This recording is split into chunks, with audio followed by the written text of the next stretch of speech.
தெலங்கானா மாநிலம் ஹைதராபாத்தில் காதலித்து கரம் பிடித்த மனைவி மீது சந்தேகமடைந்த கணவன் அவர் மீது பெட்ரோல் ஊற்றி தீ வைத்து எரித்து கொலை செய்திருக்கிறார். குழந்தைகள் கண்முன்னே நடந்த கோர சம்பவத்தின் பின்னணி என்ன? தெலுங்கானா மாநிலம் நல்கொண்டா மாவட்டம் ஹியூஜிராபாத்தை சேர்ந்தவர்கள் வெங்கடேஷ் திரிவேணி தம்பதி. ஹைதராபாத்தில் உள்ள நல்லகுண்டா பகுதியில் இவர்கள் குடும்பத்துடன் வசித்து வந்தனர்.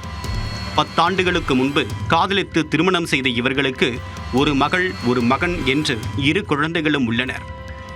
கணவன் வெங்கடேஷ் தன்னுடைய மனைவி திரிவேணியின் நடத்தையில் சந்தேகப்பட்டு வேலைக்கு கூட செல்லாமல் அவரை வேவு பார்ப்பதிலேயே குறியாக இருந்துள்ளார். மேலும் தினமும் மது அருந்தி வீட்டிற்கு வந்து மனைவியை அடித்து துன்புறுத்தியும் இருக்கிறார். கணவன் வேலைக்கு செல்லாத நிலையில் குடும்ப தேவைகளை சமாளிக்க ஹோட்டல் மற்றும் வீடுகளுக்கு சென்று வேலை செய்து வந்துள்ளார் திரிவேணி. ஆனால் யார் என்றே தெரியாத ஒரு நபருடன் மனைவி திரிவேணிக்கு ரகசிய தொடர்பு இருப்பதாக கருதிய வெங்கடேஷ் அவரை தினமும் அடித்து துன்புறுத்தி இருக்கிறார். அருகில் உள்ள வீடுகளில் வசிப்பவர்கள் இதை புரிந்து கொண்டு வெங்கடேஷை கண்டித்துள்ளனர். இந்நிலையில் கொடுமைக்கார கணவனின் துன்புறுத்தல்களை தாங்க முடியாத திரிவேணி தன்னுடைய தாயாரின் வீட்டிற்கு சென்று விட்டார்.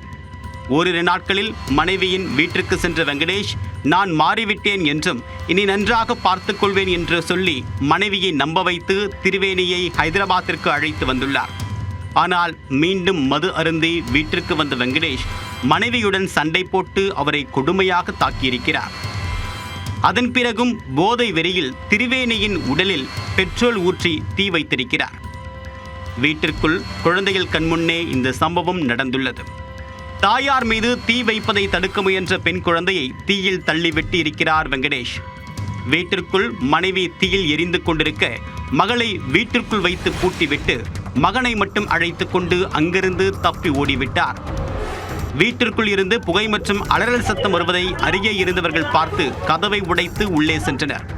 ஆனால் அங்கு திரிவேணி உடல் முழுவதுமாக எரிந்து சம்பவ இடத்திலேயே உயிரிழந்து விட்டார். தீக்காயமடைந்த சிறுமிக்கு தொடர்ந்து சிகிச்சை அளிக்கப்பட்டு வருகிறது. தகவல் அறிந்து சம்பவ இடத்திற்கு வந்த போலீசார் தீவிர விசாரணை மேற்கொண்டு தப்பி ஓடி தலைமறைவாக இருக்கக்கூடிய வெங்கடேஷை கண்டுபிடித்து கைது செய்து சிறையில் அடைத்தனர். காதல் மனைவியை கொலை செய்துவிட்டு கணவனும் சிறைக்கு சென்ற நிலையில் அவர்களின் 2 குழந்தைகளின் நிலைதான் பரிதாபமாக உள்ளது.